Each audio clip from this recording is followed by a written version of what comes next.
Jesus Christ. So it looks like Forbes has released some numbers, and it says that Joe Rogan's podcast makes $30 million a year, which is a lot of money. He's in the elite of the elite making that kind of cash.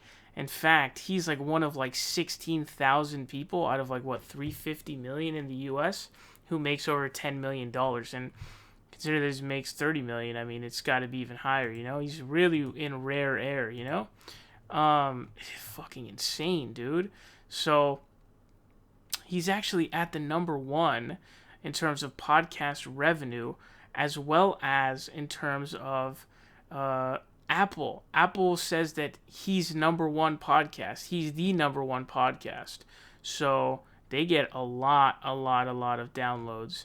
I think it was something like 190 million or something like that. I don't remember the exact number. My apologies. But that is a lot of money, dude. So when he's not in favor of AOC's 70% or 90% tax on money made after $10 million, we know why. It's because that other 20 million that he's gonna make, he's barely gonna be getting any of it. So that's why that right there is why he is not in favor of that tax. It's very clear to me. Now, I think that to me, it kind of is like whatever you put out, whatever you get back, if it's your labor, he's the one putting out the podcast, he's the one doing the podcasts.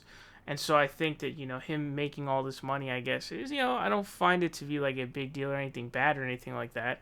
Like I saw Stephen A. Smith is going to start making $10 million a year from his job at ESPN.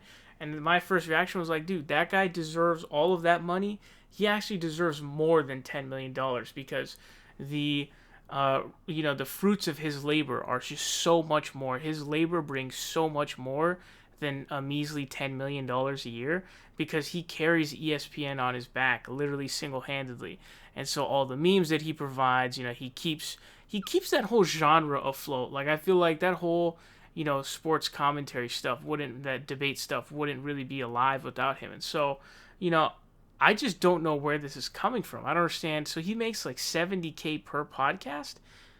I just don't know where. I'm just confused as to where the revenue comes from. Like, who's paying him the money for that podcast? Where does he get that from? Is he doing advertisement? What is he doing? I just don't know. So if someone can fill me in on that. None of these articles broke it down. There's a bunch of them, but it looks like none of them break that numbers down. So if anybody knows, explain it to me because I have no idea. But Jesus, man, he's making a lot of cash, and I guess he deserves it because people watch his content that he puts out, right? So, if he just pays his taxes, it's all cool.